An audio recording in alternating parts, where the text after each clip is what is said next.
প্রাক্তন মন্ত্রী এবং বিধায়ক প্রয়াত সুরজিৎ দত্তের প্রথম মৃত্যুবার্ষিকী পালন করা হয়েছে বিজেপির রামনগর মণ্ডল সহ বিভিন্ন ওয়ার্ডের উদ্যোগে। শুক্রবার বিকেলে স্থানীয় বিজয় কুমার বালকী বিদ্যালয়ে হয় শ্রদ্ধাঞ্জলি অনুষ্ঠান। এলাকার বর্তমান বিধায়ক সহ দলীয় কার্যকর্তারা উপস্থিত ছিলেন। এদিকে এদিন সকালে নানা অনুষ্ঠানের মধ্য দিয়ে প্রয়াত নেতা সুরজিৎ দত্তকে শ্রদ্ধা জানানো হয়।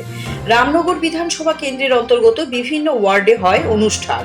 এর মধ্যে বস্ত্র বিতরণ শিবিরে উপস্থিত ছিলেন মেয়র তথা বিধায়ক দীপক মজুমদার, কর্পোরেটর তুষারকান্তি ভট্টাচার্য সহ অন্যান্যরা।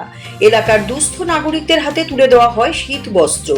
বিভিন্ন জায়গায় আয়োজিত শ্রদ্ধাঞ্জলি অনুষ্ঠানে প্রয়াত নেতার প্রতিকৃতিতে পুষ্পার্ঘ্য অর্পণ করে শ্রদ্ধা জানান দলীয় কর্মী সমর্থকেরা। রামনগর কেন্দ্রের অন্তর্গত প্রতিটি বুথ এলাকাতেই প্রয়াত নেতাকে শ্রদ্ধা জানানো হয়েছে। সুরজিৎ দত্ত তার জীবদ্দশায় বহু সামাজিক কর্মকাণ্ডের নজির রেখে গেছেন। গত বছরের 27 ডিসেম্বর প্রয়াত হয়েছিলেন রামনগর কেন্দ্রের এই প্রবাদ প্রতিম নেতা।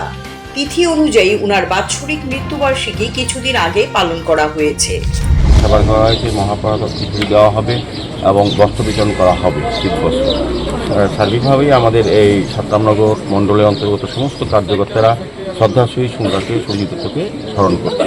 আজকে বিকেলেও আমরা স্থানীয় বিজয় কুমার বালিকা বিদ্যালয়ে বিকেল 4 ঘটিকায় সুরজিৎ দত্তের স্মরণে শ্রদ্ধাঞ্জলি অনুষ্ঠান করেছে। এখানে সবাইকে বলা হয়েছে আমাদের কার্যকর্তা বিভিন্ন নেতৃত্ব যারা সুরজিৎ দত্তের সঙ্গে দীর্ঘদিন রাজনীতির সঙ্গী ছিলেন বা সামাজিক বা অন্যান্য কাজের সঙ্গে যুক্ত ছিলেন বা বন্ধু ছিলেন বা তাদের সঙ্গে সমুদায়ের সঙ্গে বিভিন্ন কাজে কর্মে জনগণের পাশে ছিলেন, তাদেরকে আমরা আমন্ত্রণ করেছি আজকে এই স্মরণ সভায়, যাতে সবাই আসেন, তাদের এতদিনের স্মৃতি চালনা করবেন সুরজিৎ দত্তের সম্বন্ধে বা সমুদায় সম্বন্ধে।